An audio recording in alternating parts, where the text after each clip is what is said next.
we are going to call this meeting to order. Good evening. This is the June 28th, 2023 meeting of the San Francisco County Transportation Community Advisory Committee, or CAC. I'm Kevin Ortiz, chair of the CAC. Before I give the chair's report, I'd like to ask Elijah Saunders, our clerk this evening, to do a roll call to ensure we have quorum, and then he will read an announcement about public comment. Thank you, Chair. Member Bars is absent. Member Chen Present. present. Member Daniels Present. present. Member Davidson absent. Member Ho absent. Member Kim's present. Kim present. Member Levine Present. present. Member Ortega absent. Chair Ortiz present. Member Roselle absent, and Vice Chair Siegel present. Chair, we have quorum. Great. So we're going to move on to the chair's report. So Clerk Saunders sends us sorry. Can I read Your my announcement? Yep. Thank you. Public comment will be available for each item on this agenda via telephone by calling one of the numbers listed on the front of the agenda or by joining the meeting through the Zoom link. Once you join, you'll be able to listen to the meeting as a participant. Make public comment on an item when the item is called. Members of the public participating by Zoom wishing to speak and should use the raise hand feature or dial *9. Do not press *9 again, or you will be removed from the queue.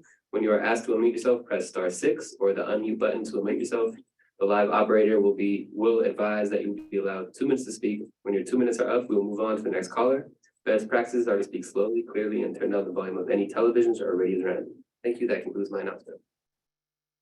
Great, thank you. So going to the chair's report, Clerk Saunders sent CAC members the executive director's report from the June 27th Transportation Authority meeting. The report is also available on the agency's website at sfcta.org. First, kudos to the Transportation Authority, which has maintained the highest possible rating of AAA by Fitch Ratings for $208.3 million in senior sales tax revenue bonds.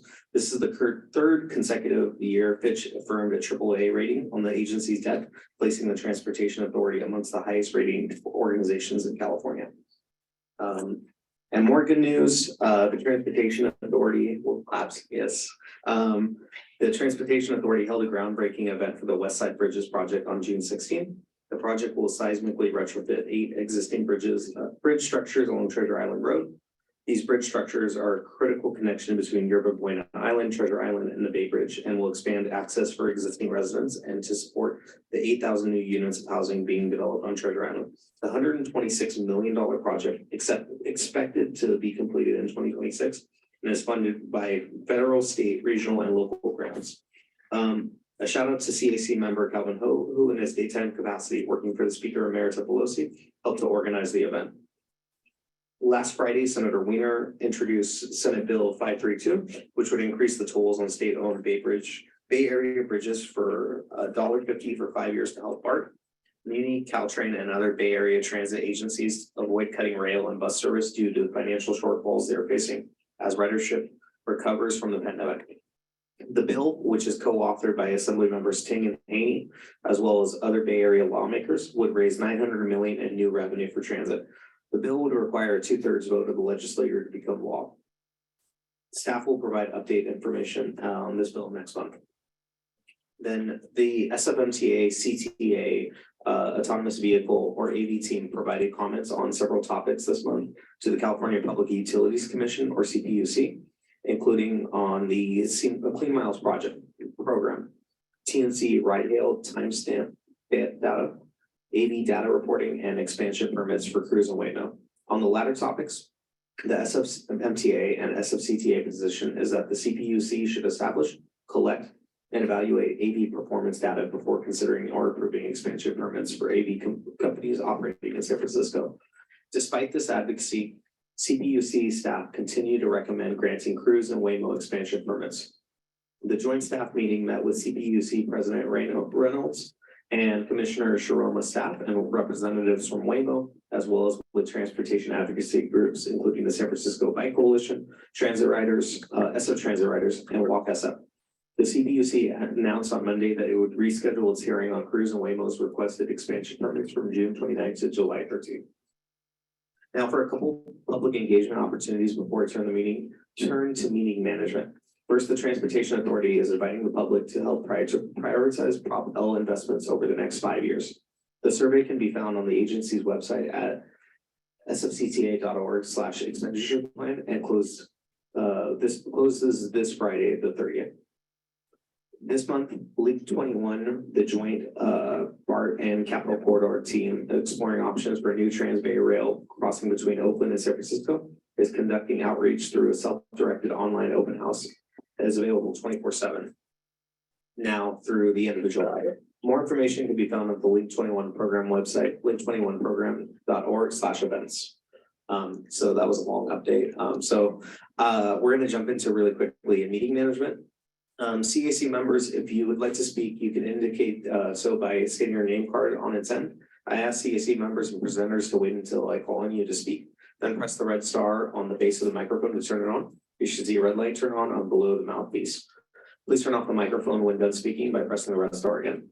Be sure to speak directly into the microphone so folks in the back of the room can hear you. We have a long agenda, so please kindly limit your questions to a max of 2 questions per agenda item.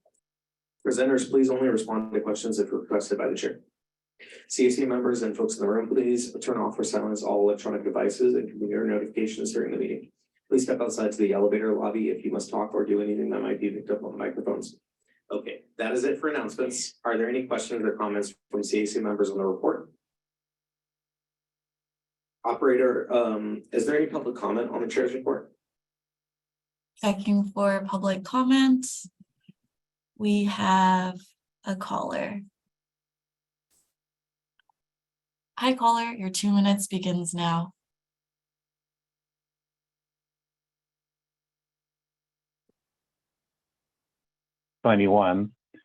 Is that if you assume that the next Transbay Tunnel is going to be coming into the Salesforce Transit Center, it's becoming really obvious that the rail technology used in the tunnel is not going to be BART technology. And that concludes my comment. Thank you. Thank you, caller. There is no more public comment. Great, let's move on. Items 3 through 5 comprise the consent agenda. Staff is not planning to present on these items. If a CAC member wishes, any of these items may be removed and considered separately. Right. Seeing none, let's move on to the end of the consent agenda, which is item number. Actually, I think we're going to move to item 8 first, correct? We are going to first take a vote on the minutes on the consent agenda. Okay. And then we will move on to whichever item we're ready to move on. Yeah, let's do it. Do I have a motion to approve the minutes? Do we need to take public comment on the item? That was the public comment. We take public comment on the consent agenda as a whole. And then- Nobody was No, on that. Oh, is that different from the chair's? Yeah, Yes. Oh, I'm sorry. You are right. Yeah, we need to take public comment on the consent agenda. My apologies. Checking for public comment on the consent agenda. Hi, caller. Your 2 minutes begins now. Thank you. This is Roland again. Very quickly. First of all, I have a correction to the minutes. Last page, page 12. It says Roland O'Brien requested a video about the 22nd Street Caltrain station. That is incorrect. The video I showed you was Bayshore, and then the video went on to 22nd Street. So please correct the minutes. With regards to Caltrain, this project is about to exceed $3 billion when they all the additional train sets. And I want to give you a heads up that I'm preparing a recommendation to the Caltrain board to reconfigure the entire EMU fleet to 4 Caltrain sets and operate 8 cars during peak and special events, and then 4 cars off peak. Which, if you think about it, is exactly how Muni and VTA and most major rail operators equipped with high-speed automated couplers, which DCMUs have, operate. I estimate that the annual saving on operations is going to be around $35 million a year, and I believe that this should take Caltrain off the fiscal cliff on a permanent basis. And I hope that the CAC will support this proposal if and when it comes to you. Thank you. Thank you, caller. There is no more public comment.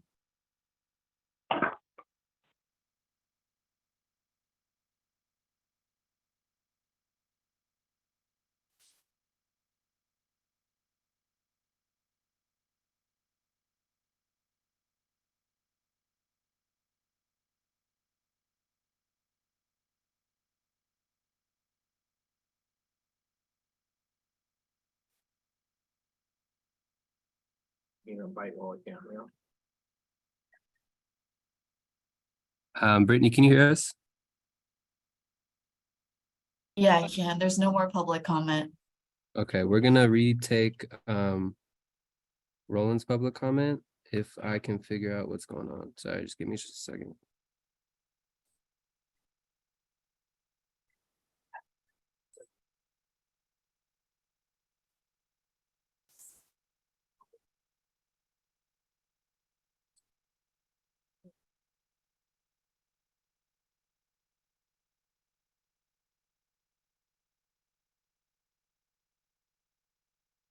For folks on the Zoom, just a heads up that we are working on restarting the Zoom right now, so we'll be back shortly.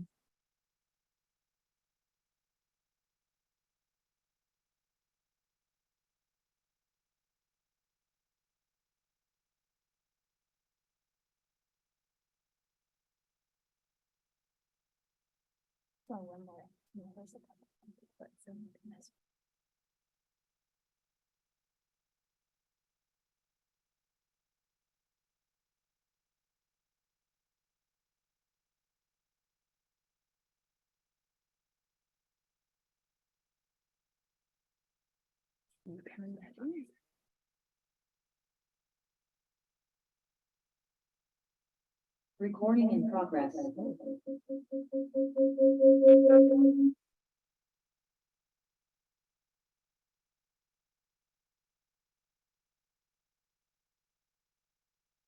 Maybe you want to sing some old music?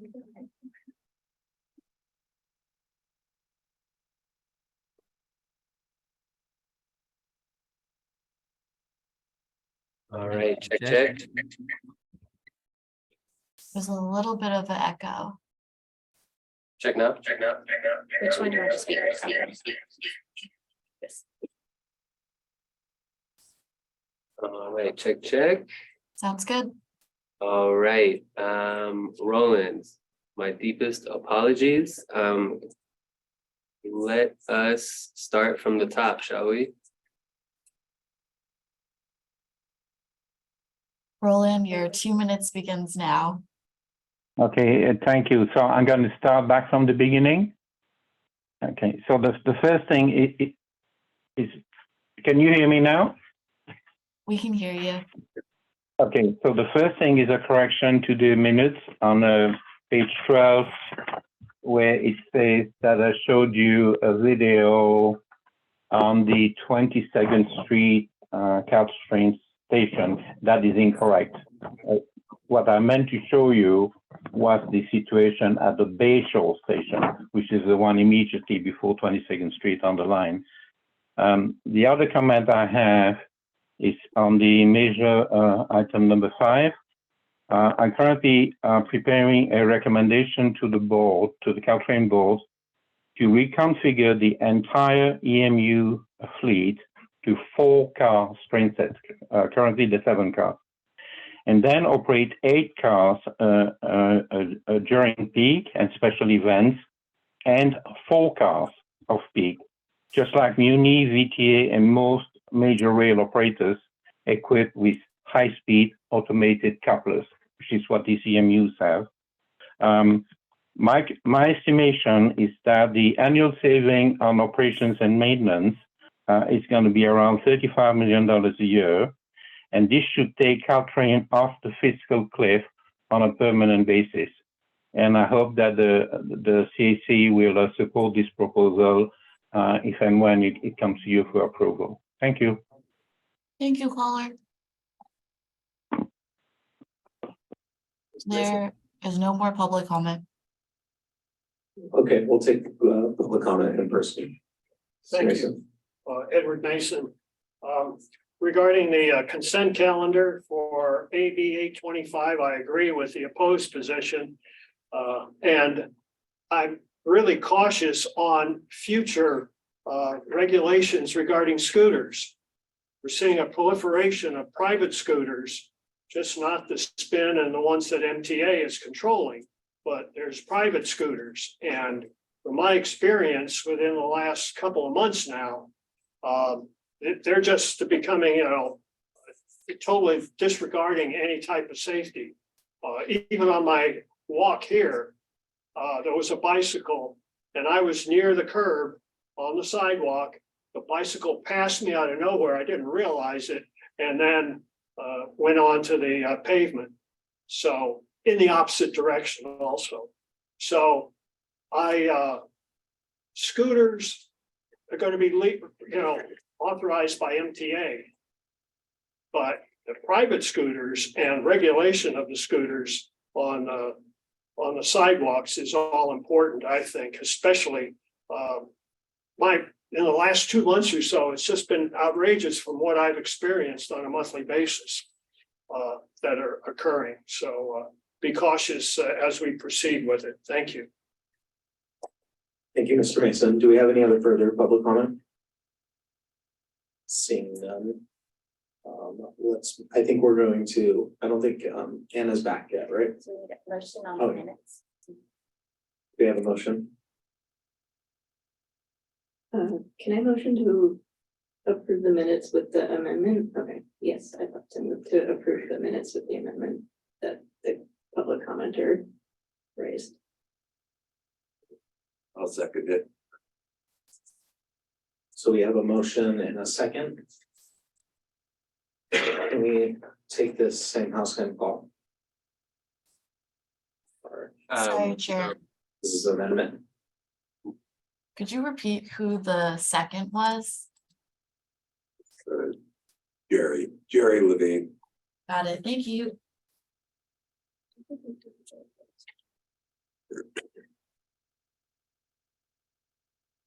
So we can't take Sam Housing call because we haven't had a vote yet. Okay. But once we vote, we can. Okay, that's fine. The video is gonna go out for just a second. And then we can take the vote on video. So much fun today. All right. Technology. All right. Okay, so we have a motion with the amendment by Vice Chair Siegel and a second by Member Levine. On that motion, Member Chen. Chen, I. Chen, I. Member Daniels. Daniels, I. Daniels, I. Member Davidson, absent. Member Ho, absent. Member Kim. Kim's on. Kim, I. Member Levine. Levine, I. Levine, I. Member Ortega, absent. Member Chair Ortiz. Chair Ortiz, aye, and I'll just make a note, also member Barnes is absent. Yes, Member Barnes is absent. Thank you. Member Roselle is absent, and Vice Chair Siegel. Siegel, aye. Siegel, aye. There are 6 ayes. The minutes are approved.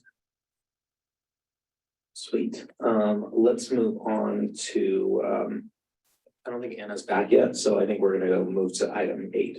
But Cynthia. Item 8 is going to be, I do apologize for not having it memorized. Adopting a motion of support to approve the revised procurement policy, travel, conference, training, and business expense reimbursement policy. And this is an action item. Presenting is going to be Cynthia Fong, Deputy Director for Finance and Administration. Thank you for the introduction, Chair. All right, everyone. What I have before you is another administrative item. I was here in March of earlier this year with a slew of policies for your review. What had happened since then is that the city had also amended its San Francisco Administrative Code item 12X, as some of you may know. You may remember, a few of you had asked me questions about our procurement and our travel policy. What was happening at the time is there was discussion of removing the 12X policy that had banned us from entering any contracts banning us from entering any contracts with companies' headquarters in states that discriminated LGBT individuals or restrictive abortion laws. And we were asking to add one more item, anti-voter suppression, another item or another consideration to ban us from entering contracts with those states. In addition, we were also banning commissioners and also our staff from traveling to those banned states. Since then, fast forward, in May of 2023, the city has removed those requirements, remove those from their policy. I'm here today to also ask that we also remove that from our travel and our procurement policy. So what I have before you is a red line version. A lot of these changes you've already seen before. I'm just highlighting the one change that we are making before you. And with that, I'm happy to ask any questions, but I feel like this committee is very on top of what's happening in the city and county of San Francisco. So I hope this is not coming out of the blue for all of you. Great, thank you, Cynthia. Do we have any questions for members? If not, I'll entertain a motion. Oh, public comment, yes. Let's forget that part. Would you be person first? In person. Votes. It looks like we have no remote public comment. Great. Now I'll entertain a motion. Jerry Levine, I'll move to support agenda item 8 regarding revised procurement policy and travel. Great, do we have a second? Second. Great. Second by member Chen. Chair, would you like to take the same house, same call? Yes, please. All right, same house, same call. Item 8 is approved. Thank you. Great, so I'm assuming we're gonna go to item 9 in the interim, okay. 6. We can go back to 6. Oh, we can go back to 6, okay. Anna and Mike Pickford are both on the same call. Oh, that makes sense. Oh, yeah. So we're gonna go to item 6, which is adopting a motion of support to adopt 4 2023 Prop L 5-year prioritization programs and amend the Prop L strategic plan baseline. Presenting today, we're gonna have Camille Koshwa, Assistant Transportation Planner, and then we also have a few other representatives from DPW and SFCTA on the line virtually. Right. Hello all, I'm Camille Koshwa, Assistant Transportation Planner. Thanks for the introduction. Right, can you pull that mic super close? They can hear you back. Yes. Thank you. There we go. All right. So as a reminder, the expenditure plan requires development and board approval of a 5-year prioritization programs or 5 YPPs as prerequisite to allocation of funds from a given program, along with adoption of the Prop L strategic plan.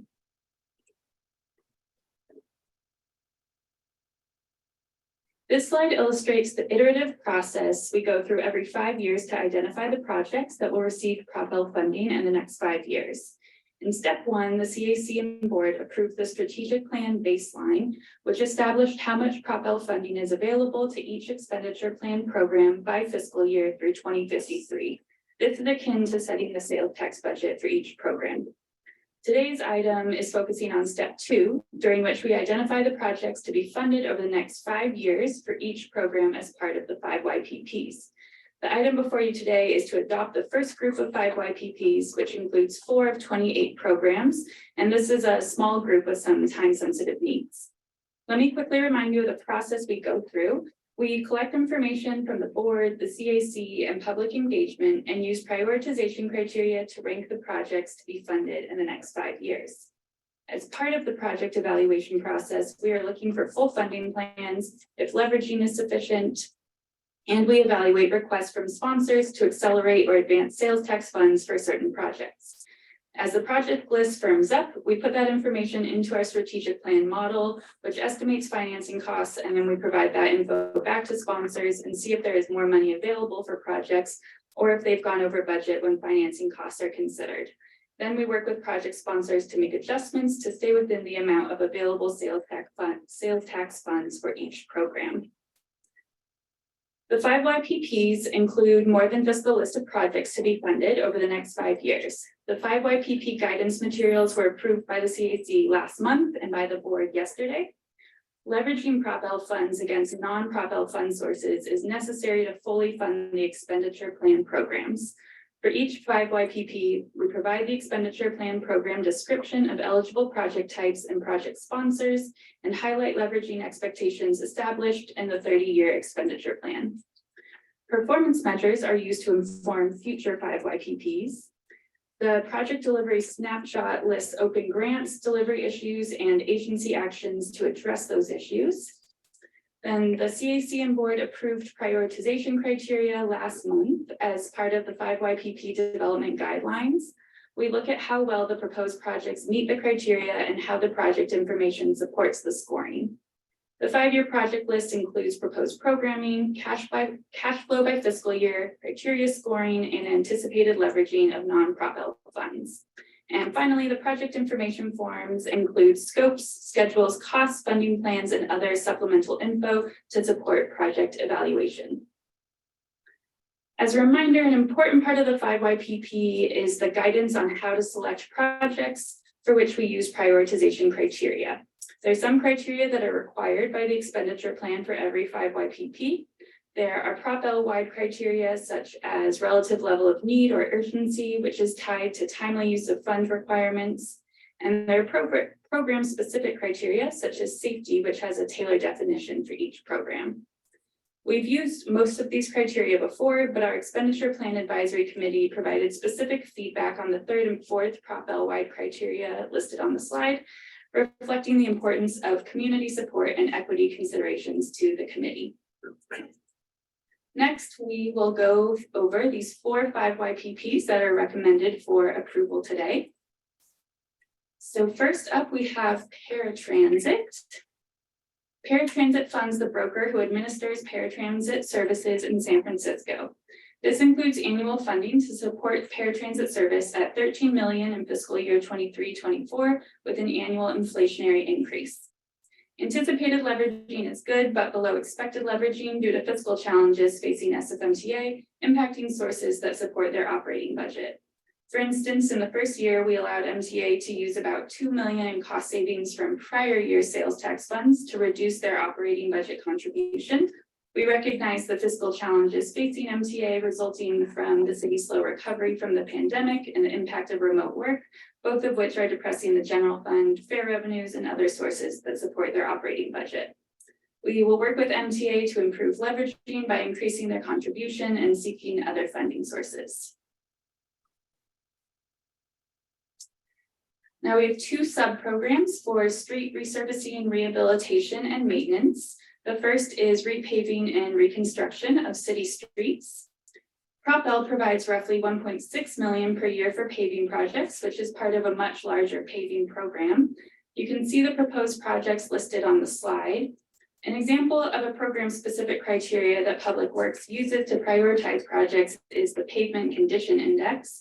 Additionally, projects on streets that have transit and bike facilities rise to the top of the priority list. Leveraging for proposed paving projects is good at 64% and 98% for the entire 5-year period, as shown in your enclosure, which exceeds the expected leveraging in the expenditure plan. The second sub-program is replacement of street repair and cleaning equipment. This is a type of project that is very difficult to find funding for, so it's really Prop-L and the general fund contributing to it. The anticipated leveraging for fiscal year 23-24 is 88%, including Prop-L and the general fund. Now we have 2 sub-programs for pedestrian and bicycle facilities maintenance. The first is Public Works Public Sidewalk and Curb Repair Program. This is an annual program that funds non-tree related damage for public sidewalks and curbs. The need to advance funds is due to lower fund availability in the first 5 years and Public Works' desire to maintain the annual maintenance program. The first 3 years have better leveraging as Public Works has proposed an increased TDA Article 3 match using a surplus accumulated from prior years. The second sub-program is MTA's Bicycle Facility Maintenance Program. This program funds state of good repair work to preserve safety.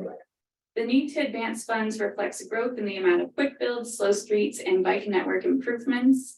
There's no fund leveraging for this sub-program, and we'll work with MTA to identify matching fund sources to increase leveraging. And finally, we have the Neighborhood Transportation Program.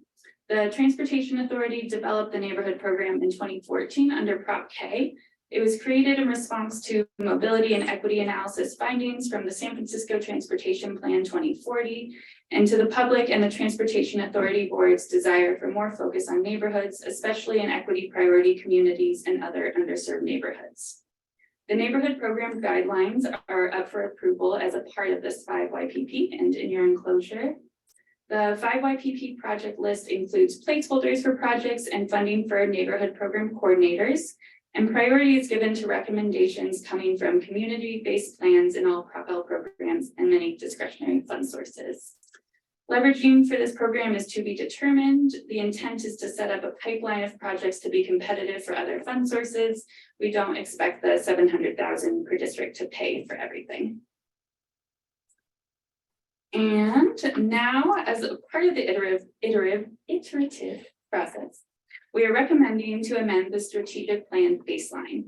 Paratransit fund advancement was previously integrated into the baseline.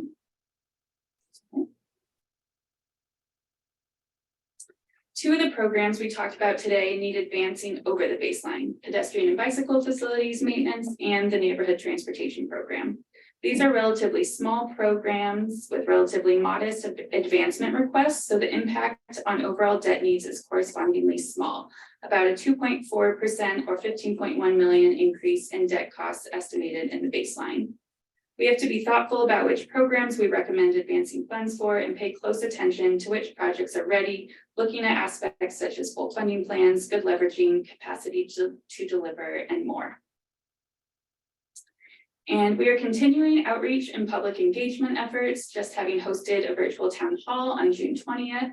And we will bring a summary of outreach findings to the CAC and board this fall. And now looking ahead, we will bring these 4 5YPPs and strategic plan baseline amendment to the board in July for approval. Next, in October and November, we will bring the remaining 24 5YPPs to the CAC and board in 2 separate rounds for approval. And then finally, in November and December, we will bring the final 2023 Propel strategic plan to the CAC and board for approval. And with that, we're able to answer any questions. And we also have project managers from SBA and Public Works available. And thank you.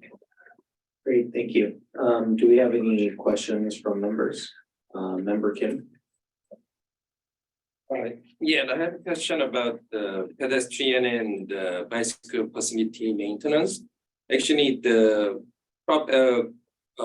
is 5YPP cover only damaged public sidewalk without the no due to the tree, right? And then what about the damaged public sidewalk due to the tree is covered by other agency or other funding? Yes, I will invite. Could you turn your mic on? The mic's a little weird and only a certain number can ever be on at the same time. Thanks, Camille. Hi, Anna Lafort with the Transportation Authority. In, I think it was 2016, the voters passed Prop E, which is a general fund set aside for tree maintenance. And the funds go into a tree maintenance fund, and sidewalk repair related to street tree damage is also eligible to be funded from that general fund set aside. So Public Works used to use these funds for sidewalk repair, and a lot of the sidewalk repair in the city is due to street tree roots. But that is now funded through the general fund set aside through Prop E.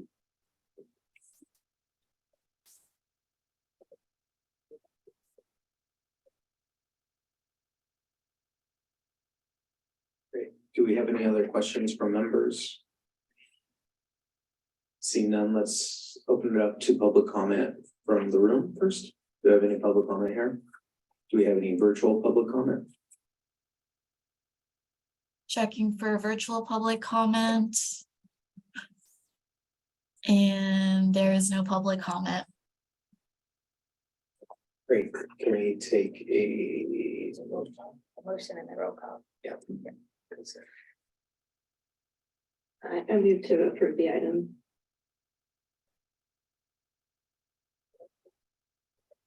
We have a motion from Vice Chair Siegel. Do we have a second? Yeah, Kim second. Great. Let's take a roll call vote. All right, we have a second from Kim on item 6, member Bars. Item 6 is the Prop L 5YPP recommendation. Do you need like a quick overview or? Or is I?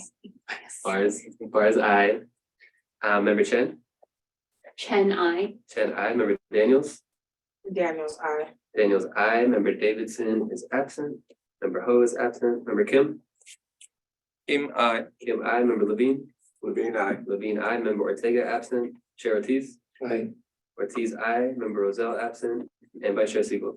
Siegel, aye. Siegel I. We have 7 ayes. The motion is approved. Great, so now we are going, oh yeah. Thank you, Chair Ortiz. I just wanted to thank the agencies that are here, Public Works and SFMTA, for your collaboration on bringing these 5 YPPs and these next allocation requests forward today. So thank you so much and look forward to continuing to work together. Great, thank you.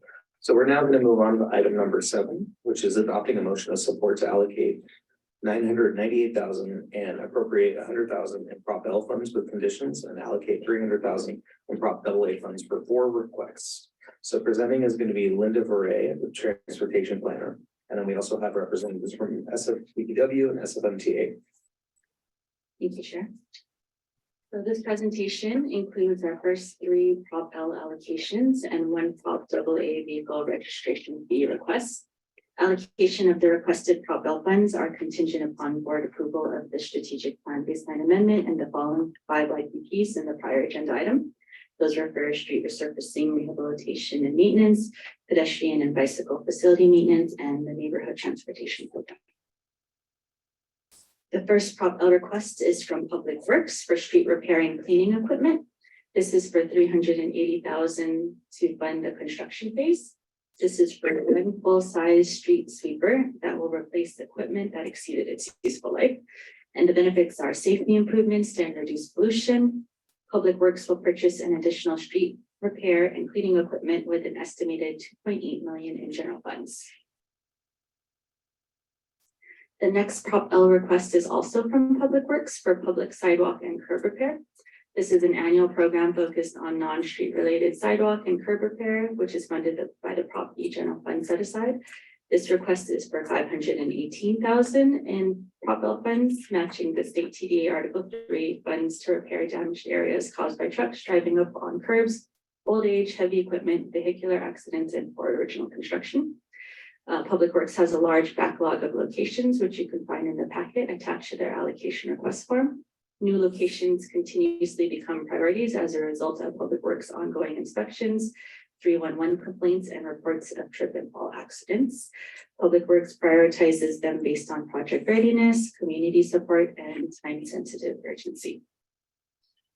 The last Prop L request would provide $100,000 to the Transportation Authority and $100,000 to the MTA to support a neighborhood transportation program coordinator role at each agenda. This request will fund the TA and MTA staff to work with supervisors' offices, implementing agencies, and community stakeholders to identify, develop, and support delivery of projects under the Prop L Neighborhood Program, or NTP. As you heard in the previous item, we have updated the Prop K Neighborhood Program guidelines to reflect the Prop L expenditure plan that will be approved as part of this 5 IPP. The neighborhood program has $700,000 for each TA board member, for each Transportation Authority board member, to support community-based neighborhood scale transportation projects over the next 5 years.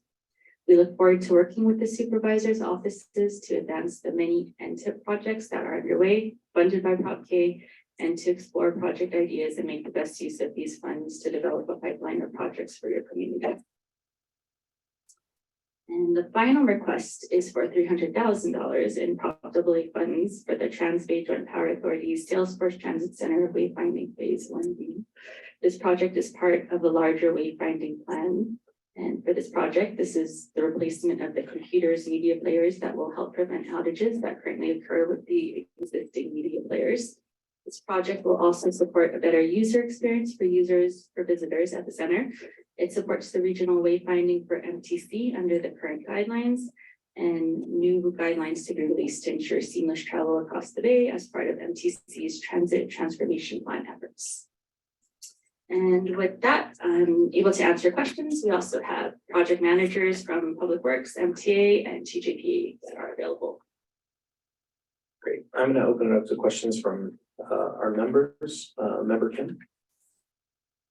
Yeah, I'm strongly support this project, especially the neighborhood transportation program, also street repair cleaning equipment. I realized last several months, not the several years, we have like Tuesday, Thursday, Sunday, and Gary Boulevard has street cleaning. But after the street cleaning equipment passed by, the street doesn't look like clean. So we have to merchant come out to clean the street again. So I realized they need some upgrade and replacement for their equipment.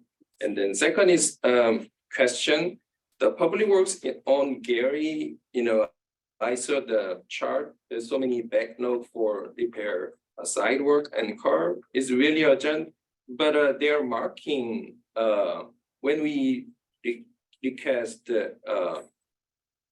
and then they come out to marking, but there's a color difference. Is there any meaning like green color and red color probably damaged by tree or damaged by something else?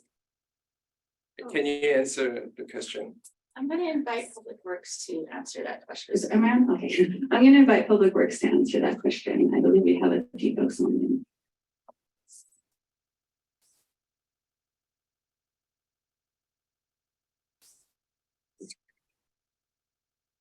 Victoria, are you on line?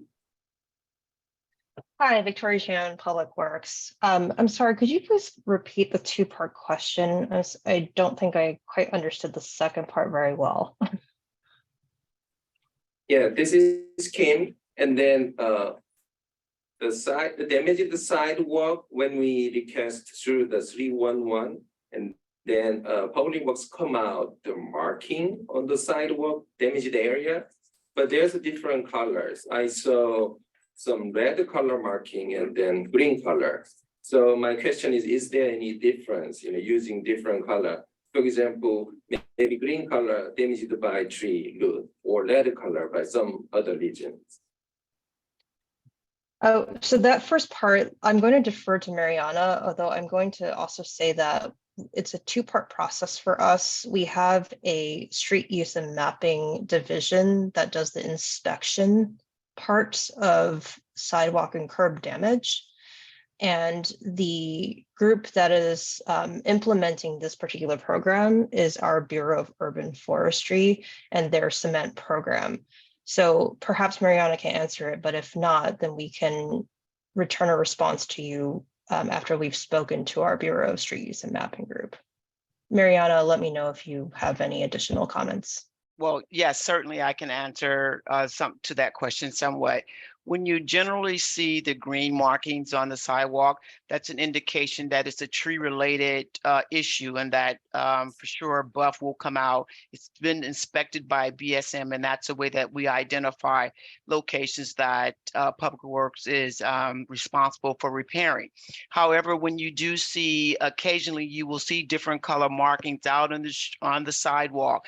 And for instance, if the sidewalk has been marked for what we call underground service alerts, you may find that you have various colors. Like for instance, if you see a red marking, that's generally an indication that there is some electrical lines running through that particular location.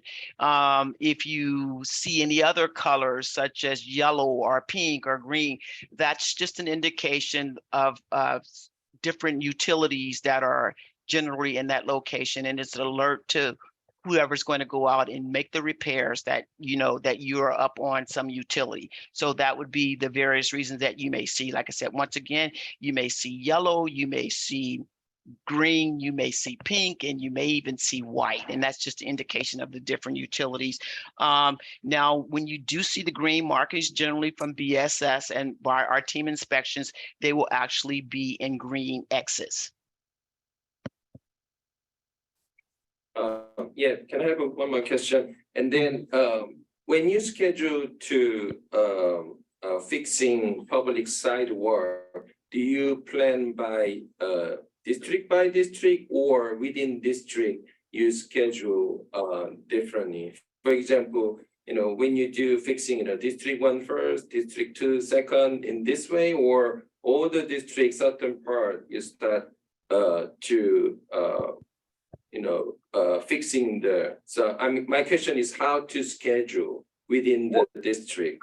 Yeah, well, we have a prioritization schedule that's generally set.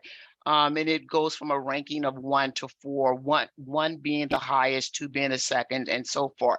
And so generally what we do, we do work within districts. We try to disperse the work evenly throughout every district. However, given the prioritization of it, whether it's an urgent call or not, then most times in those cases, we will definitely put those at a higher prioritization.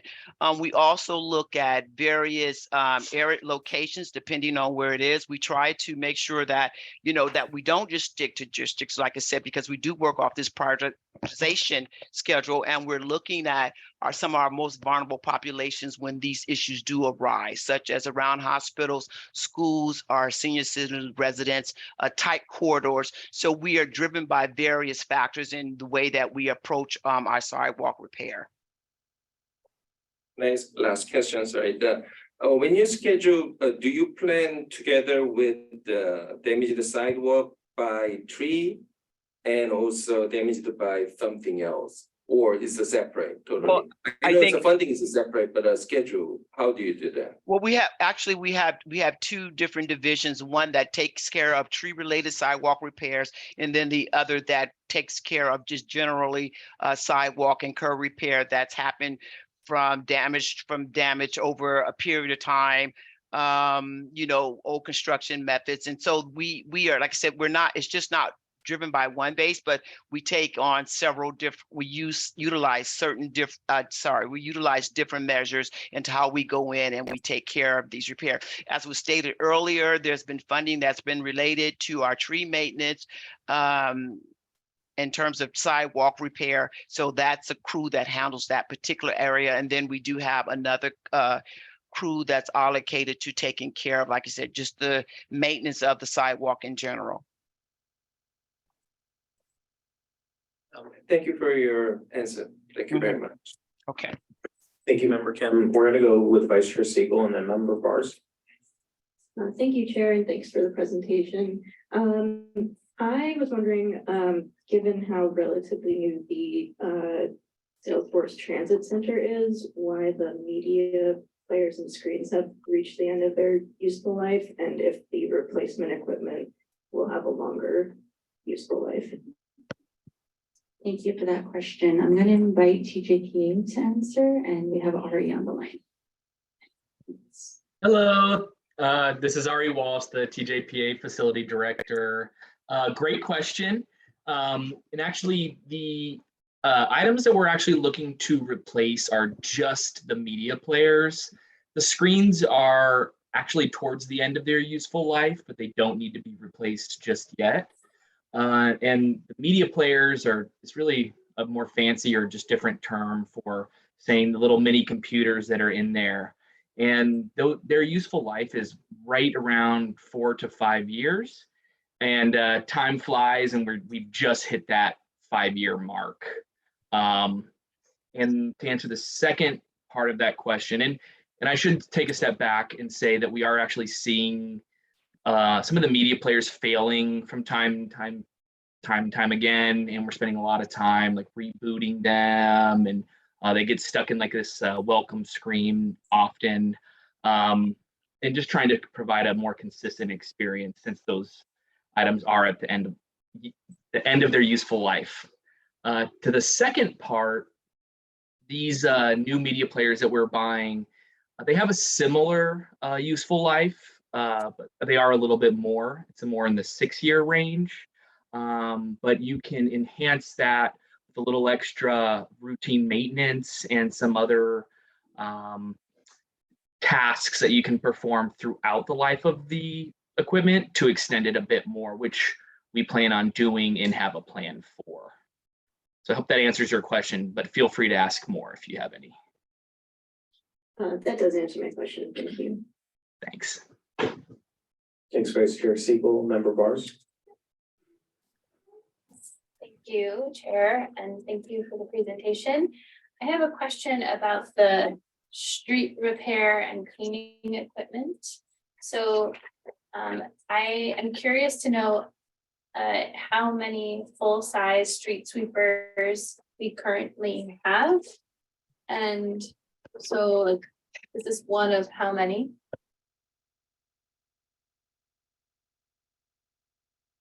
Hi, Victoria Chan again with Public Works. I believe our current fleet inventory is somewhere along the mid-30s. Some are decommissioned and still in repair, but that's ballpark where we are. We still have a backlog to replace an additional 5. I think that's in the packet, that are currently still not CARB compliant. Okay, great. And how many small street sweepers do you have? The little ones that can service protected bike lanes? I don't have that off the top of my head. I'm sorry, our fleet manager could not join us today. But I think there are some discussions about replacing those as they are towards the end of their useful life as well. Okay, thank you. So I'm gonna ask a couple questions kind of around those lines as well too. Thank you for the presentations. I think I'd like to know, like, given that there are, 5 current street sweeper machines that are currently not in use, right? One of them being replaced. When do we see essentially, having the opportunity to replace those other 5? And then also, what does the forecast look like for the remaining street sweepers within the next year or so that potentially are going to be out of commission or reach that useful lifespan? Thank you for your question. I think a couple of years ago, we were fortunate to work with our Office of Public Finance to purchase 13 street sweepers. So we actually have a large portion of our inventory that is relatively new and in good working condition. Unfortunately, we are still dealing with a very tight general fund in the next coming fiscal years. And so we will continue to request it through our budget processes over the next couple of years in the hopes of replacing those. The request today will at least replace 1, so we're looking forward to that. We are also considering rental options in the interim to bolster our fleet, which is very, in need of newer equipment. Great, thank you for that. I'd like to maybe for new business get a presentation on this in the next few months, just particularly about like the forecast for the current street sweeper fleet that we have, and then lifespan in the next 5 years. I'd like to get a forecast for that, anticipated. Let's open it up to public comment. I see Mr. Mason in the room. Thank you, Edward Mason. I'll make my annual statement regarding this comment for street sidewalk repair. I task every member of this committee, if you observe sidewalk and curb replacement, make a note of it, and when you're walking by it again, see if it's got a hairline crack in it or not. I have documented 23rd Street from Church to Castro with all of the sidewalk ramp repairs and installations that have been done, and all of the cracks, the hairline cracks that have developed in a short period of time. So cement and concrete by the United Nations, they've called on that industry to improve their production process because they contribute about 8% of the world's pollution when you manufacture cement. So there's new methods of cement that are coming on the market, but they're very expensive. But the bottom line is I can go to San Jose and observe the same repairs and the same installation of curb ramps. There's no cracks down there. It is the exception when I see a curb ramp that has got a crack in it in San Jose. So I don't know whether it's a function of workmanship, materials, underlying pavement, or whatever. But I'm just making my annual statement saying, look at the sidewalk repairs and see if you observe any cracks in it after the installation. Thank you. Thank you, Mr. Mason. Can we go to remote public comment? Checking for remote public comment. Hi, caller, your 2 minutes begins now. Hi, thank you. This is Roland. So I have a quick comment and also a quick question to the chair about the TJPA wayfinding. Now, the comment is that I'm extremely happy to see the collaboration with MTC, who are currently coordinating the regional wayfinding. But in closing, my question to the chair is whether the TJPA has any plans to improve wayfinding for the visually impaired. Thank you. Thank you, caller. Great, thank you. And for the last comment, can we maybe get a response to that from the presenters? I'm going to invite TJPA to speak on that. Ari, are you still on the line? I sure am. And so to make it super quick, and then that's a great point that the caller brought up. That is something we want to do. We have not had the budget really to implement it at this stage, but it is something we are absolutely looking to do in the future. One great example of that is Good Maps, and we've looked at some other applications that we could employ to better assist with all people. So not yet, but we're working on it. Great, thank you. Do we have any other comments, questions from members? Otherwise, I'll entertain a motion. So moved. I'll move the motion. Great, This is Vice Chair Seago, second. perfect. We have a motion from Member Levine and a second from Vice Chair Siegel. Chair, would you like to take the same call? There's no Yes, objection. please. All right, we'll same house, same call. The motion is approved. Let's move on to item 8, which is item 9, I'm sorry. Adopting a motion of support to approve the fiscal year 2023-2024 transportation fund for clean air program or projects. This is an action item. Presenting is going to be Mike Pickford, principal transportation planner here at the SFCTA.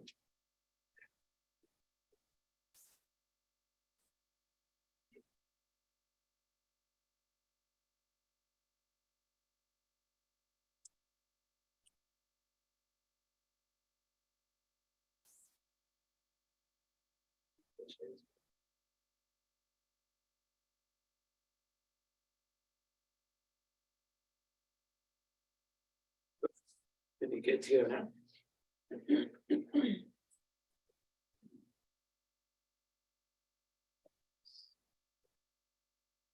Okay, the transportation like for clean air is a Mike, your mic. was on just a second ago. The transportation fund for clean air is a $4 per vehicle surcharge on motor vehicle registrations in the Bay Area and is intended to fund projects that improve air quality by reducing motor vehicle emissions. 60% of TFCA funds are managed by the Air District for regional grant programs, including shuttles and zero emissions vehicle fleets. 40% of TFCA funds are managed by the counties, with SFCTA administering the program in San Francisco. As the TFCA county program manager, the Transportation Authority typically programs $700,000 to $800,000 in new revenues annually to projects, and we assist project sponsors in pursuing those regional TFCA fund applications. For this year's call for projects, we had about $887,000 available. By the deadline, we received 4 eligible applications requesting about $881,000. We were mildly disappointed by this response, but we have heard feedback from sponsor agencies in the past that the strict requirements of TFCA, including cost effectiveness limits, make it difficult to develop eligible projects. All funds must be programmed by November, or we risk losing TFCA funds for San Francisco.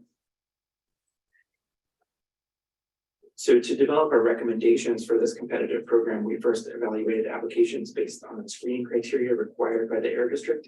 As mentioned, all TFCA projects must fit the rules for an eligible project type and must meet cost effectiveness thresholds which are set by the Air District.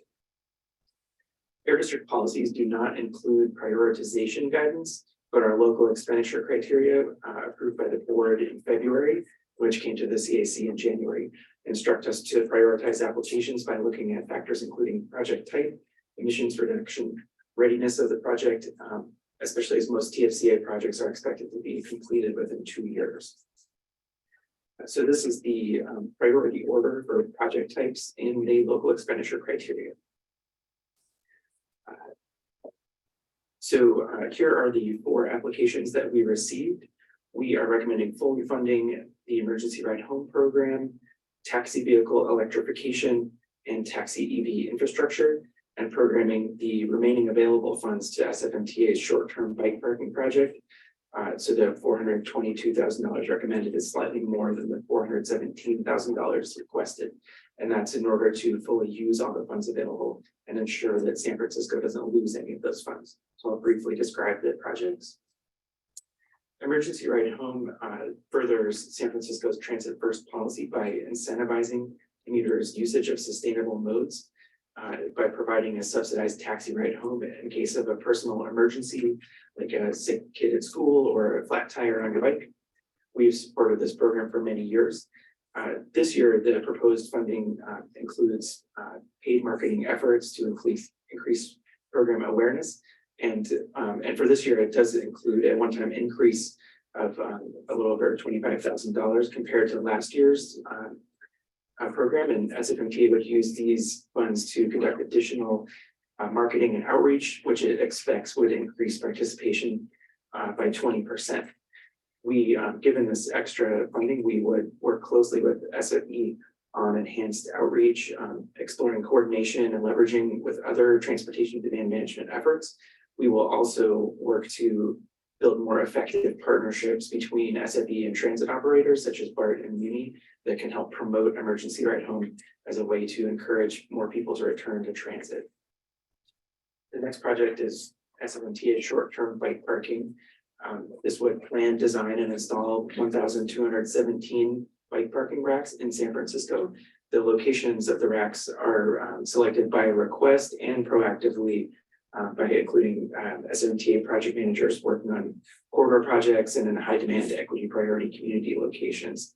There's a map of recent installations in your packet, which includes an overlay of equity priority communities and the percentage of the racks that are installed in those locations.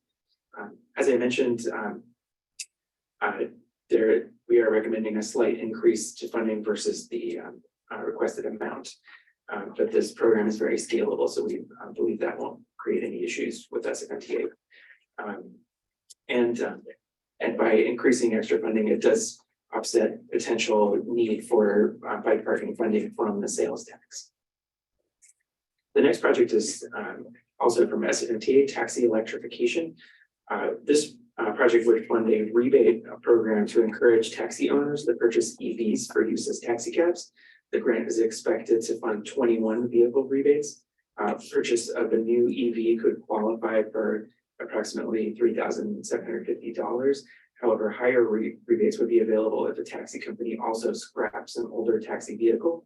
And the value of that rebate would vary depending on the age of the vehicle being scrapped.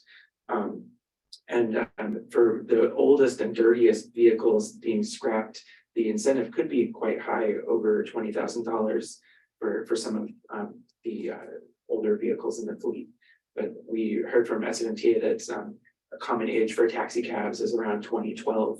So you can see on the screen that an average incentive would potentially be more in the realm of $9,500. Rebates would be provided until the funds are exhausted. Related to that last request, taxi electrification EV infrastructure would, if you're going to have electric vehicle taxis, you need to charge them. So this would be a partner program that SFCTA would use to provide rebates of up to 90% of the cost for procurement and installation of 2 fast chargers for shared taxi fleets. The exact locations of these chargers is yet to be determined, but they will be at taxi yards within San Francisco. SFCTA expects each charger will cost approximately $90,000 for equipment and installation. So that's our recommendations for TSO this year. I'm happy to take any questions, and we do have project managers both in the room and on the line. Great. I'm gonna open up to questions from members. I saw Member Levine, then Vice Chair Siegel, then Member Bars, then Member Daniels. Thank you for the presentation. Quick question on the short-term bike parking. What is the process? Maybe I missed it, but what is the process for determining where and how those parking spaces will be implemented? So there are, I'll turn it over to SFCTA in a second, but there are a couple of different ways they can be requested or identified proactively by SFCTA. Is Jason Hyde on the line? Yes, can you hear me? Yes. Go ahead. Great. Hi, everyone. Jason Hyde, SFCTA Level Streets Bike Parking Coordinator. Great question. So about half of our bike racks are installed based on requests that we get from the public, either through the 311 system, or we have a request a bike rack page on the sfcta.com webpage. And then the remaining half, roughly half of the bike racks that we install are proactive in nature. So we work with project managers working on corridor projects or neighborhood projects in equity priority communities. We also look at bike share and scooter share data with a focus on EPCs. And through kind of ongoing analysis of where our bike racks are located and where there are gaps, we try to fill those gaps as well. And one example of that is recently we've been moving towards more residential installations, especially in front of multifamily buildings. So just trying to kind of close the gaps in the bike parking network, but we're also obviously responsive to the locations that people request a bike rack. Just a quick follow-up. Are any auto parking spaces going to be taken up for the bike racks? Yeah, that's a great question. So we do have a request-based corral program as part of the bike parking program, where businesses can sponsor a bike corral in front of their business in what generally is one parking space. We ask the business to then maintain the corral free of debris. We haven't seen as many of those types of requests in the past few years.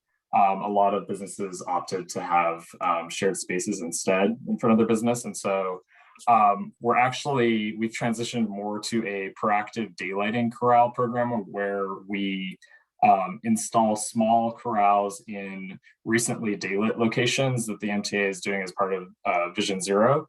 And so those provide co-benefits, we're not only providing bike and scooter parking, but we're also making sure that that daylit area is kept free of double parked vehicles, while still maintaining, 10 feet or so of red curb closest to the intersection. So yes, we do install in the roadway, but we're generally doing fewer of those parking conversions for bike crowds recently. Thank you.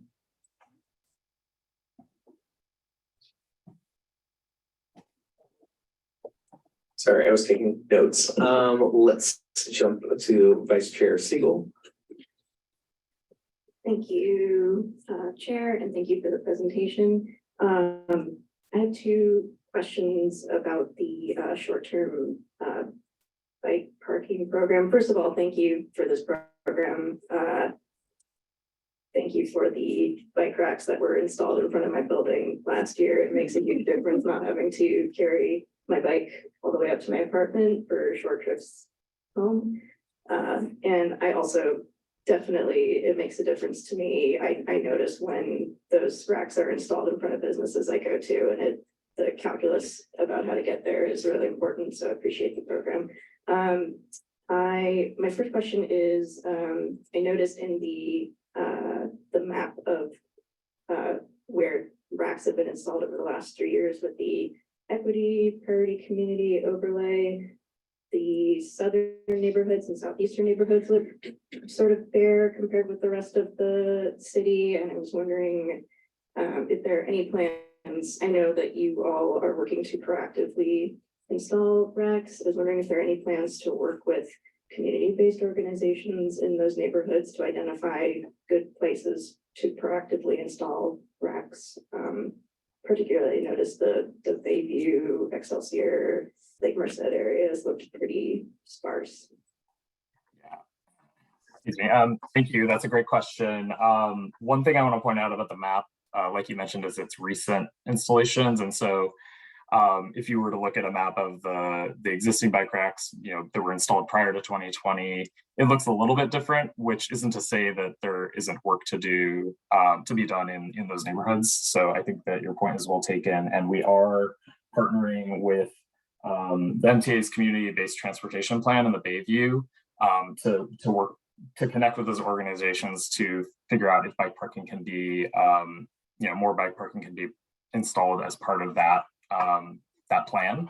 And then we just won an MTC Mobility Hub grant, which will be conducting a sort of like a travel mode survey, or just sort of like a general transportation survey in the Southeast neighborhoods. And so as part of that, we're going to be promoting, our bike rack request webpage, and we're also going to be asking about, if people are interested in bike racks, like in that survey specifically. So those are a couple examples of what we're doing. And then, we're going to continue to proactively install, focusing on, again, commercial corridors and also multi-unit buildings. Thank you. I appreciate that. And then my second question is whether MTA is also looking to implement or expand longer term bike parking options like secure lockers for. I know that this program is more geared towards up to 2 hours, but also to encourage people to be able to leave their bikes for longer periods when making transit connections, et cetera.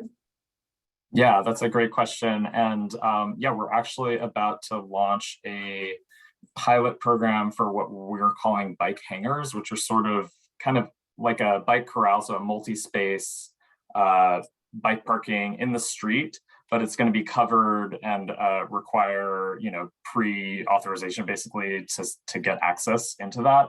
And so it's kind of in between a locker and a corral. So it's a shared, secure, longer term bike parking facility, but it's not quite as secure as individually storing a bike in a locker. But we're working with the Yerba Buena CBD to pilot 2 locations, one in front of the Metreon and then another at 2nd and Howard, and those should hopefully be installed in the next 1 to 2 months. And depending on how that program goes. We're planning to do a 2-year pilot on that, and depending on how it goes, there has been interest in expanding those sorts of options into other neighborhoods and districts of the city. So great question. We are sort of seeing how that would work in San Francisco. Awesome, thank you so much. Excited to see that. Great, thank you, Vice Chair Siegel, Member Bars. Thank you, Chair. I have a couple of questions about the Safe Ride Home program. So I would like to understand, in a memo it talked about where the emission reductions like formula for this particular project that's, I think it was something like 41,000 tons. I would like to understand how many rides are being assumed or being paid for with this fund. Can you speak to that, Mike? So I will invite SFE to speak to this in just a second, but this one can be a little tricky to understand because the emissions benefit comes from the sense of confidence that the program provides. The assumption is that some people would not take a sustainable mode like transit or riding their bike because they're worried that it's not reliable, that if there is an emergency, they wouldn't be able to get home. So the idea behind this program is to provide that sense of confidence. And so in theory, just by existing, it can provide an emissions benefit because it gives people confidence in taking transit or riding their bike that they can get home if they need to. So that's kind of where the emissions benefit comes from. But I'd invite Anna Diego from SFE or one of her colleagues to speak to assumptions about the number of rides that would be provided. Yeah, thank you for your question. My name is Anna. I work for SFE, SF Environment, and I do manage this program. So right now we receive about maybe 8 ERH reimbursements per quarter. And so largely the money that we're asking for is going to be geared towards a marketing campaign because this program has been in place for many, many years. Not that many people know about it or use it, but we do. I guess what I can say about like how we collect this data is when folks go and take their emergency ride home, they have to fill out a form to get reimbursed. And we do have a section on the form that asks, I guess, if this program was not in place, how likely are they to continue commuting sustainably?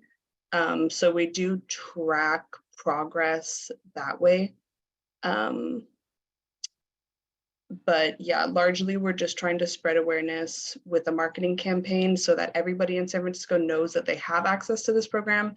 And like Mike was saying, it is an incentive for folks who are commuting sustainably or who want to commute sustainably, but might not be as ready for that option if they have like kids or people who depend on them and they might need to get home quicker than taking the bus or riding their bike in the event of an emergency. So it is just a safety net for commuters to San Francisco. Yeah, I do appreciate that it functions like an insurance policy, right? That the benefit comes from it existing insofar as people understand and subscribe to it. What evidence do we have that people are aware of this program and thus we are receiving this benefit? Like, has there ever been any polling done or any larger scale surveys of large employers, for instance?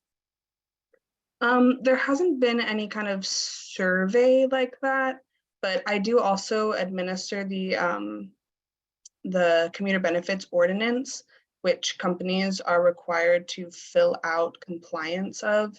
And so every time a company fills out compliance, I reach out to them and tell them about the program and hope that they spread awareness to their employees.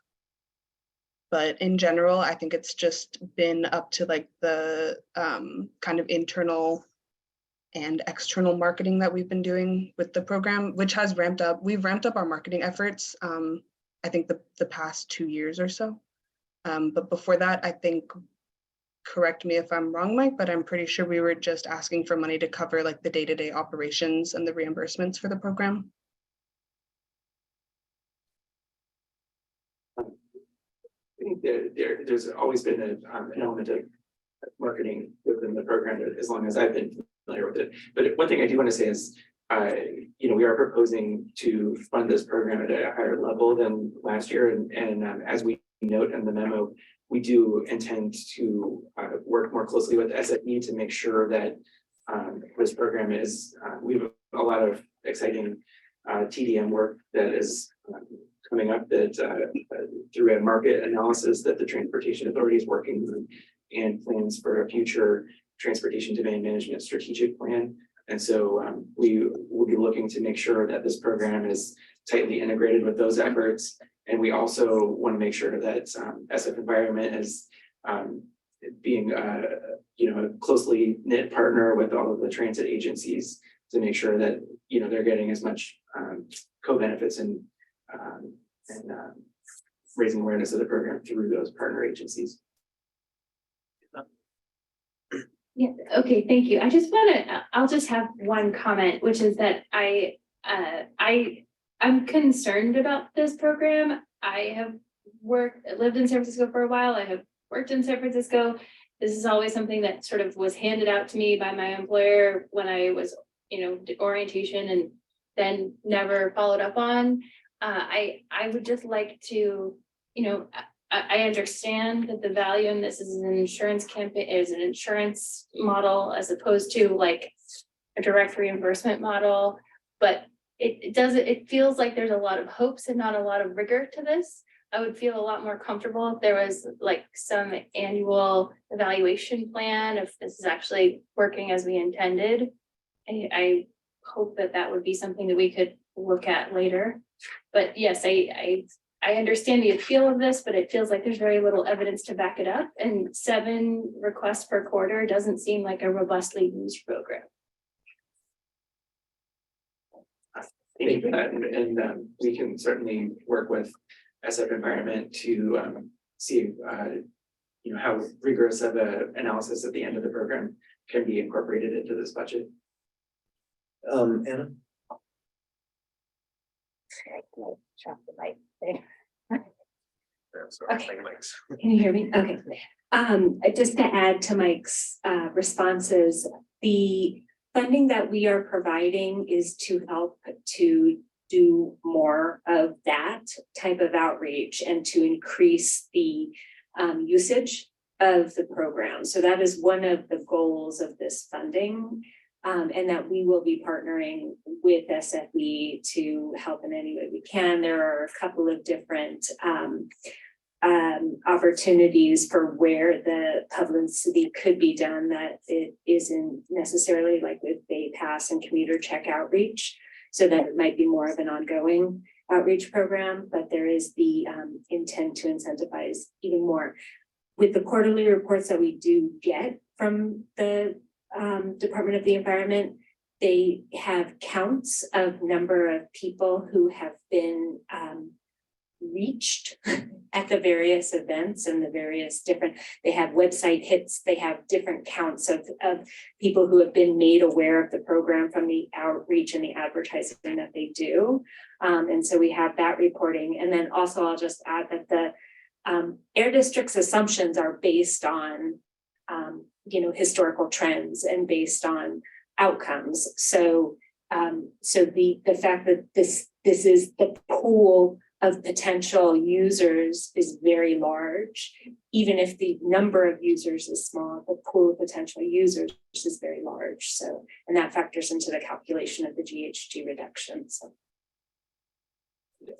And one final point to add, the SF Environment in their application is arguing that this additional marketing and outreach that they're intending to do will increase the number of people that they reach. And as the Transportation Authority, we expect that to result in additional rides as more people become aware of the program. So that is something that we will be looking for in SFE's reports.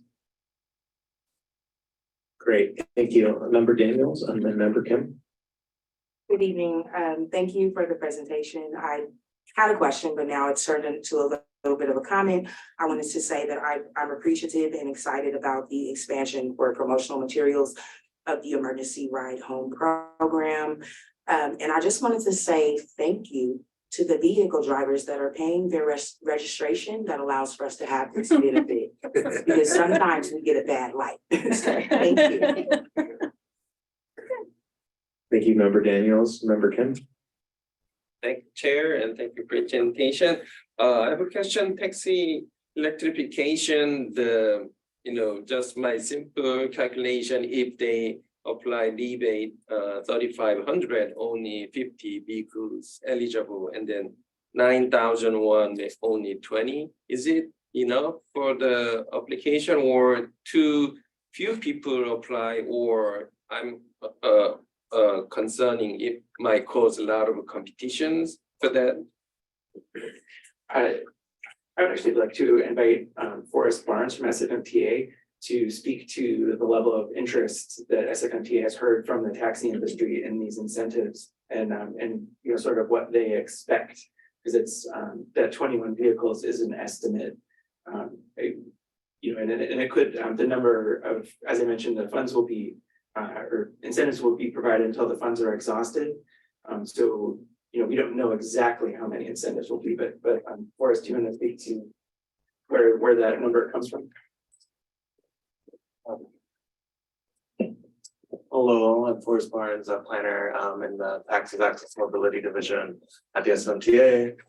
So what staff looked at was the number of active taxis in the fleet and like the average number of years old they would be.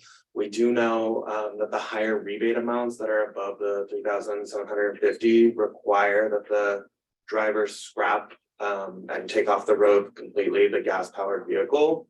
And so we do anticipate that will be mainly older vehicles that will take advantage of that, because if you're driving like a 2015 vehicle, the resale value of that might actually be more than they'll get from this program. And so we basically looked at that distribution of vehicles and where the interest in previous years was, and anticipate that there'll be some drivers that will already be buying a replacement vehicle, not scrap their old vehicle and take the 3,750, and then some that will, especially like we imagine most of the fleets like 2010 to 2012 model years. And so on our application website, we'll have like a drop-down menu where you'll see like how much would you get under each scenario. And so the number that Mike has mentioned of how many we plan to rebate is really actually going to depend on, in reality, which drivers of which model years will want to replace their vehicle, and it will go until the fund runs out. So we can't actually project the exact number of vehicles, because that'll depend on which model year and if they decide to scrap their vehicle or not. So it's an estimate based on the age of the taxi fleet. Yeah, thank you for answering. Yeah, this is a condition by scrap the old vehicle, not resell. Okay, yeah, that makes sense. Thank you. Great, thank you, Member Kim. Member Levine, do you have yours up? Oh, I'm sorry. Okay. Just gotta make sure. Member Chen? Yeah, I just had a comment back to the emergency ride home. It's not really a question either, but I just wanted for us to really think about, like, I understand why we're putting money into advertising the program more, but I also wonder if we've thought about like the accessibility of using the program. I actually went on the site and I was like looking at everything you had to fill, and I just, in my head, I'm like, if there was a parent who was like rushing to like pick up their school from kid, it's like, do I want to fill out this form to just reimburse this cost? I would rather take that cost and just be like, it's okay because it's emergency, instead of filling out the form. So I would love to see how we talk about and think about the accessibility of the program to also help boost up the usage of it, right? Because I think it's not just marketing it out. I think we all have heard of the program before, but we've never used it, perhaps due to the fact that it's just sometimes it's not accessible to folks to use. And so I just want to leave that as a comment. Thank you, Member Chen. I'm gonna also I have a couple questions myself. not about the emergency home program. But so particularly mine are actually around the bike rack programs. I know, Mike, we had talked about during our briefing, particularly about you know, the 1,200 bike racks, particularly being put within certain communities. I know that you know, the map on our package shows that a lot of, you know, bike racks were placed in the mission, but it does also, you know, as someone that rides Valencia every day and almost dies now, that, you know, it seems very piecemeal when it comes to where bike racks are being placed, et cetera. And while I'm all for public requests to being able to call 311, talk to your supervisor, get a bike rack in a place that I think, you know, is accessible for that, right? It also does feel very piecemeal together and not really done in a really systematic and a programmatic way. That's also culturally responsive. And so one thing I brought up during our public briefing was just particularly around, you know, looking at some of these bike racks and working with community-based organizations to make sure that the bike racks are culturally responsive, right? That might have cultural markers that identify a certain community, right? Particularly, I'm thinking of the commission, right? Since I do represent that district of like the Flaming Heart, for example, right? We're having that as a bike rack, right? To represent, you know, the Latino community, for example, right? And I know that, you know, obviously these are ordered in bulk to try to reduce costs, right? But if we're looking at maybe having this being implemented as part of community-based transportation plan funding, right? Maybe ordering these in bulk, so that way we can, you know, implement them in areas that we know would actually be, you know, commercial corridors like Valencia, like Mission Street, like 24th Street, like 16th Street. So that way we're, you know, we're getting as many as we can in bulk, but also that are being designed and done with community as kind of a partner. So it's kind of more of a comment in that way. And then the other question I was having as well too, given that I know SFMTA is on the line as well too, just particularly around the bike corrals as well too. I'm just wondering if we can maybe also connect offline just to talk about, you know, again, on that kind of community-based planning that's done in a way like if we're designing these bike corrals, right, and lockers, that they could be designed in a way that actually is done with community and again, culturally responsive. Would you like to hear from SFCTA? Yeah. On that? Jason, would you be able to provide a response to that comment and question? Yeah, I mean, I'm definitely happy to connect offline about those opportunities. I think one example or a couple of examples where we've partnered with the community are, and I think this is kind of what you're getting at, is in the Yerba Buena CBD. We work with them to install custom racks that celebrate the Filipino American heritage. So they actually have two different designs that they want a grant for those. And so those weren't necessarily funded by TSCA funds, but we partnered with them to use our crews to install those racks in the Yerba Buena CBD. So that's one recent example. And another is we work with the Noe Valley Association to install custom racks there. And so, yeah, happy to chat offline about additional opportunities for custom racks that are culturally sensitive. Thank you. Thank you. Do we have any other questions, comments from members? All right, do we have public comment? Mr. Mason? Yeah, thank you, Edward Mason. I realize that these are going to be for requested by people, but my comment about bike racks are, I hope that Muni even in this process is not going to place a bike rack at a bus stop. And I'll give you a perfect example is southbound Mission at 14th Street near the Armory. There's bike racks right at the bus stop, and inevitably both doors get blocked by the bus when it comes by for the articulated buses. Also, there was bike racks at the bus stop, eastbound Mission at 8th Street. I think two of those have been removed, and I can't remember if there's still one there or not. But the bottom line is, if you're exiting from Samtrans, you know, I had experience where Samtrans pulls all the way forward in the bus zone. You get off the rear door, there's a bike rack obstructing your way. So I would recommend that Muni really take a hard look at this and not place bicycle racks at bus stops. Place them someplace else because the free flow it really obstructs everything and it becomes a dangerous situation. Thank you. Thank you, Mr. Mason. Do we have remote public comment? Checking for remote public comments. And there is no public comment. Great. I would also second Mr. Mason's comments on that as someone that lives right by that bus stop. I have actually noticed them. That's a great observation, but I wonder, given, having bike racks potentially move so it doesn't obstruct, people getting on and off the bus would be something to look at as well, That being said, do we have a motion? This is member Siegel. I move to approve the item. You have a second? Second, Daniel. Great. Yeah, we have a motion from Vice Chair Siegel and a second from Daniel. Chair, would you like to take the same call? Yes, I would. No objection. Item 9, the motion is approved. Cool. Motion is approved. So let's now, I think we're going to jump into the introduction of new business, which is item 10. Do any CAC members have any new business?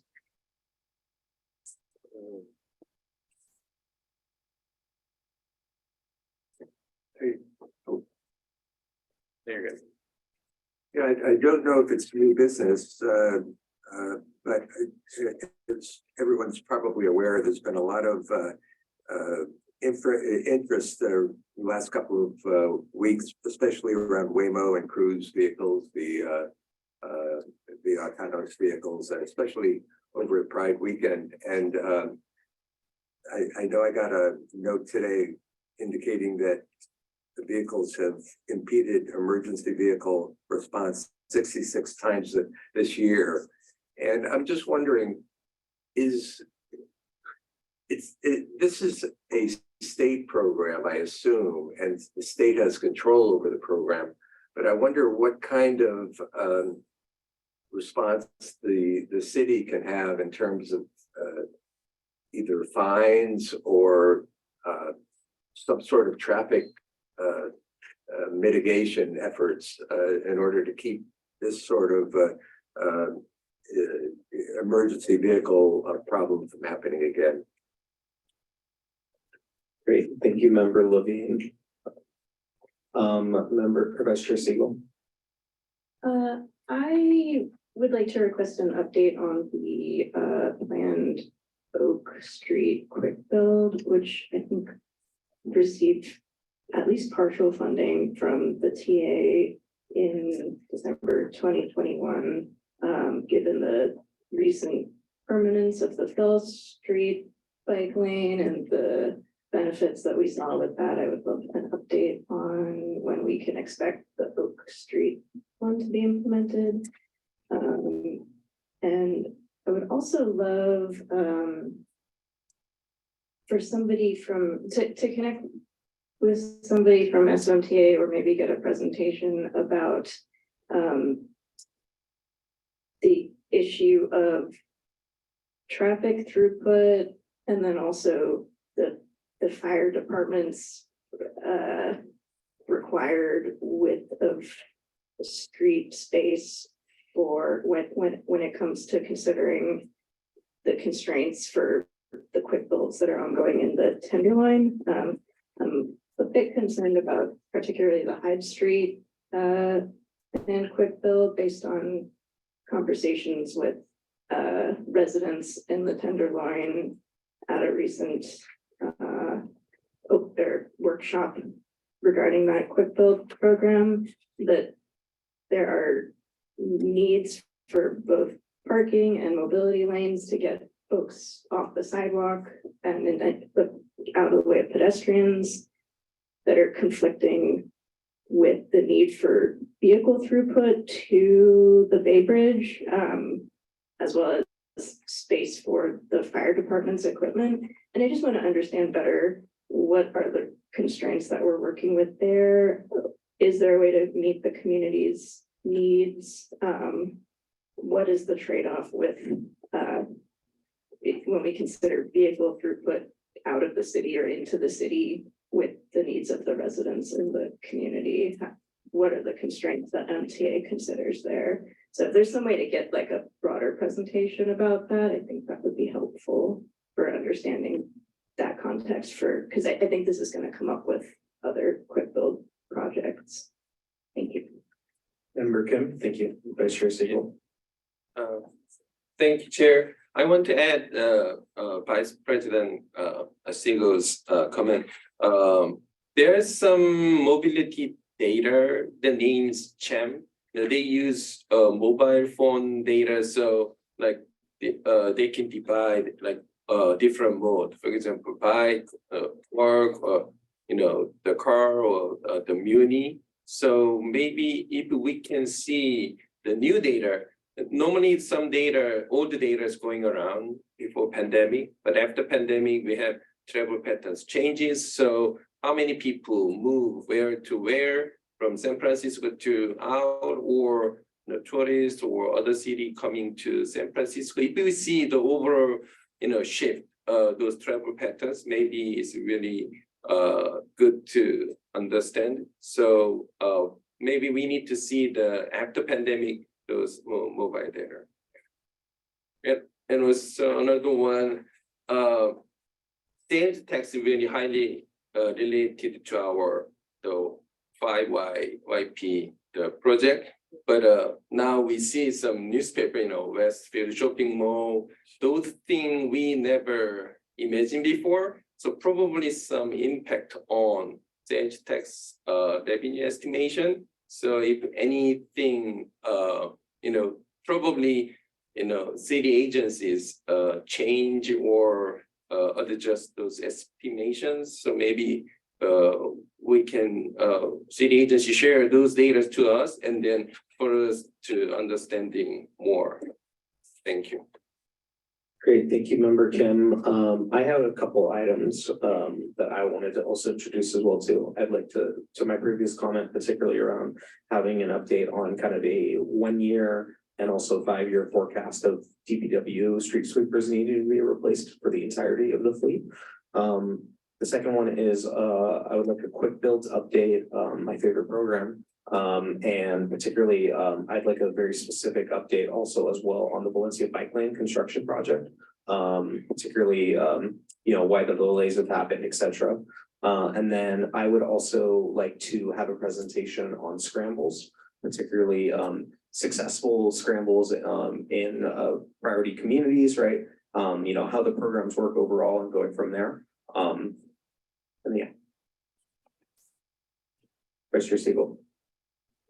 I would just like to quickly add on to the Valencia request specifically, in addition to the question around the delays.